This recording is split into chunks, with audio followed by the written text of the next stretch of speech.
How's it going, everybody? Mr. Holton here, and today the time has finally come. Patch 3 for Baldur's Gate 3 just released, and this one is a pretty important one because it adds a feature that has been, well, long awaited. Let's just say that. Okay, so here we go. Patch 3 Mac support, Magic Mirror, and more. Hello everyone, patch 3 is now live for Baldur's Gate 3. Mac users and chronic character recreators rejoice.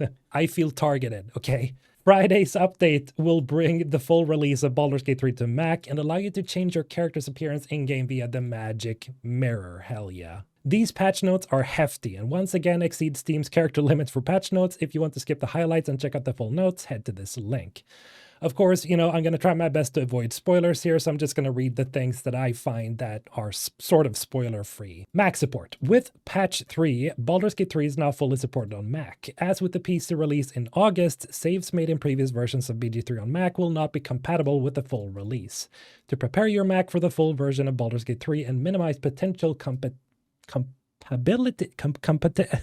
compatibility issues, we recommend you fully uninstall the game and remove any mods before installing the latest version. The minimum and recommended specs for Mac users have also been updated. We recommend an M1 Pro processor and FSR enabled to run the game at higher ultra settings on a Retina display. Check the Steam store page for more details. Mac players, thank you for your patience.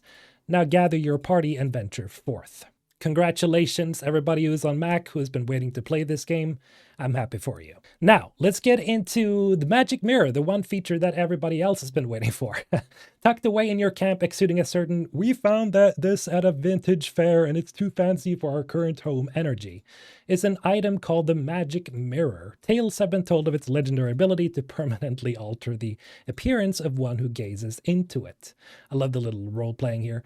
The Magic Mirror allows you to change up your appearance whenever you like, however many times you'd like. There are some restrictions. Your appearance, voice, pronouns, and nether regions can be changed, but your subrace and race and body type cannot, which, to be completely honest, kind of makes sense because, just jumping from being a human to being a Dragonborn is sort of unlikely. Yes, there is this mask of that you can use to essentially switch between races, but that's just a disguise. That's not actually changing your character. Origin characters, hirelings, and full illithids cannot use the Magic Mirror, of course. Yeah, origin characters, I've seen people ask about that, but yeah, I don't know. Yeah, I wouldn't. That's probably also one of those, story things about the game is that, changing Astarion and making him into a human or a Dragonborn or whatever, it would just not make sense for him as a character, right? So there has to be some degree of making the world still feel like an actual place. And if you start changing around too much, then yeah, I could definitely see how this could be a problem if they added that for the origin characters as well. Now, to be honest, there's probably going to be people who add, I think there even are mods that allow you to do this. So hey, if you want to, you could always just mod it if you're on PC. Rip if you're on a console though, unfortunately. Cosmetic modifications that are a consequence of your gameplay choices will persist. Hag got your eye? Swallow any interesting tadpoles lately? There's no magic mirroring those big life decisions away.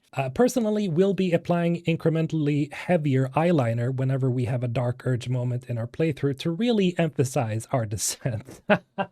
That's actually pretty smart. I love it. To be perfectly honest with you guys, I headed into the game before recording this video to check out the Magic Mirror, and it is there. It is there in both of my games.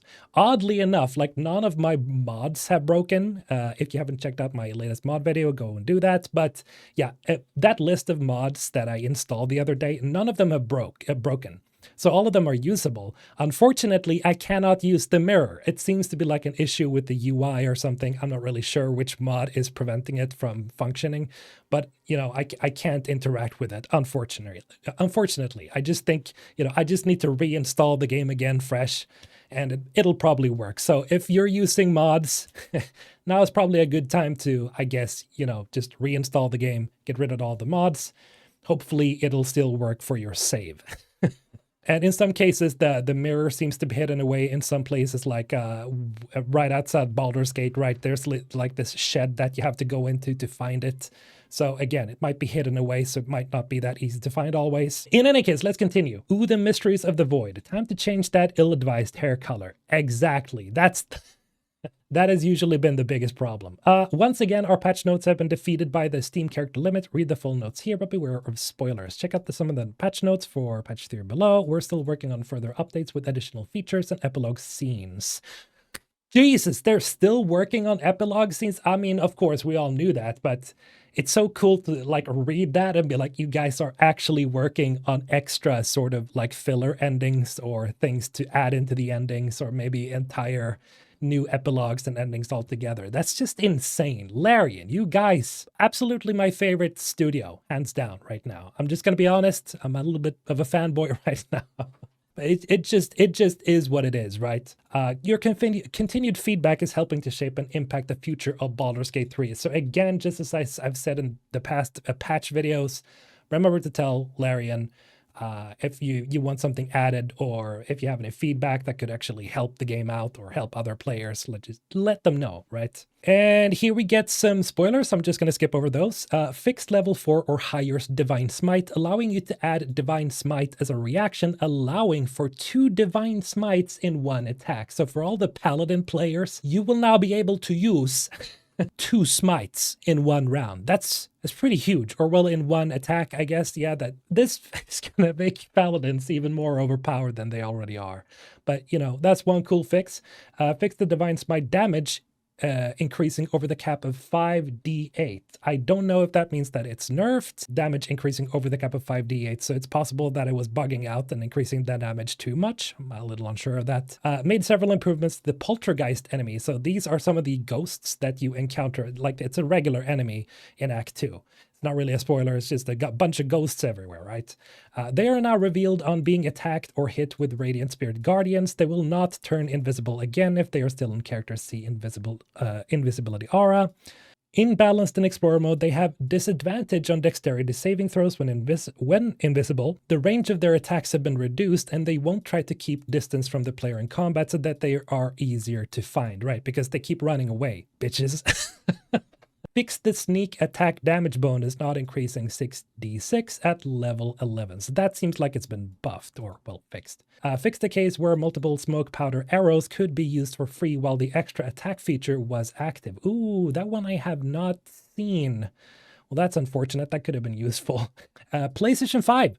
The colors on the PS5 controller will now match elemental damage types more closely. Now, all this said, like, this is not just, you know, patch notes for PC. I don't want anybody to, like, misunderstand that. This is for, like, all versions of Baldur's Gate 3. So, don't worry about it, right? Most of you probably understood that. Anyway, performance. Improved performance in the lower city. More to come. I wonder what that means. That's probably in the more detailed patch notes. I'm not going to read those because I don't want to spoil anything. Art made dye colors more intense and more visible on some armors. This will affect newly dyed items. Nice, because that's one thing that I really got annoyed by with some colors that you bought or you can buy in the game. And some of them are just really weak. So this sounds good. This sounds promising. I gotta check the dice out now. Dragonborn characters can now select any of the barbarian piercings. Interesting. Fixed Shadowheart going blonde when equipping a hat. Yeah, that's a thing. Improved the reflection in the spectator's eye in the Underdark. Not gonna spoil anything there. Fixed face tattoos disappearing when zooming out. Didn't even know that was an issue either because I've never used face tattoos. Then we have a bunch of different flow and scripting. Gameplay, right. Okay, let's get into some meaty stuff. The following spells will not correctly break the Sanctuary condition. Call Lightning, Evert's Black Tentacles, Polymorph, Hunger of Hadar, Fear, Ice Storm, Flesh to Stone, Divine Intervention, Hypnotic Pattern, Slow, Stinking Cloud, Banishment, Glyph of Warding. Level Up will now queue all characters who can be leveled up so you don't have to click on them individually. Ooh, so right. So when you level up the entire group, if you start investing in one character, the next one will just follow automatically, so you won't have to click it up manually. That's actually a cool fix. I like that a lot. Fix some corpses never showing the empty tag after you loot them. Fixed not being able to use some reactions while in disguise. Catheter's Staff Woe now correctly unlocks the Blight spell when equipped. Fixed several magic items, and Volo's Urset's Eye losing their power after you are killed and revived. Fixed the Spell Sniper feat not working on attack spells. The Spell Sniper feat will now correctly reduce the critical hit threshold by 1. That is something that I think I've encountered because I just never thought that the Spell Sniper feat was very good, and it's probably because it wasn't working correctly, so I gotta try that out now. Fix the Idol of Sylvanas buff, disappearing after long rest. Mummies raised through Crate Undead can now jump to follow you around better. Ooh, that sounds good for all the necromancers. The Everburn Blade now correctly sets explosive surfaces and explosive objects alight when hit. Well, goddamn! The Everburn Blade now got even better. That's cool because I've seen people say that it's just not really that good of a weapon, but I do think it's still one of the best early game weapons. This is just going to make it even better. The Misty Escape feat will no longer break concentration. Reading shop signs will no longer be considered a crime. The Cutting Words reaction is now set to ask by default. Is it supposed to be a reaction? Summoned zombies and skeletons will no longer be able to pick up loot and disappear with it when dismissed. Oh, that's a big no-no. That's a big bug. That's a good thing that they fixed that. The Azure Summon's Overheat ability is now available on its hotbar when summoned. The Nimblefinger gloves now correctly apply their dexterity bonus to gnomes, halflings, and dwarves. Fixed an animate dead exploit, allowing you to summon 2 skeletons from the same corpse. Bit of a nerf there. Optimized how the game handles object selection on controller. Fixed Sovereign Spa being able to resurrect hirelings with animating spores. We taught him not to use this on player characters anymore. Good on you, Larian. And then we have a bunch of other fixes here. Some UI fixes. Your selected trade mode, trade or barter, is now saved to your player profile. Now this is also going to be one of those quality of life fixes that's just really good because you have to constantly switch back to trade whenever you start, when you want to trade with a trader, with a vendor, you always have to go over to trade if you just want to, mass sell a bunch of stuff that you've added to your wares. So now it's going to be saved, for either or, which one you prefer. I would probably go with trade because I usually just mass sell items all the time. Added an option to the default online settings to let you automatically listen in when another party member enters a dialogue in multiplayer. Clarified whether something is a resistance, a vulnerability, or an immunity in the examine window. Added a notification for when another player in your party is trading. Fixed spells being interrupted by climbing, allowing you to attack twice after climbing down from a crate. Updated the character sheet on controller to place active conditions above the list of notable features. And then we have level design, fix some small holes in Act 1 that weren't letting tiny characters through them.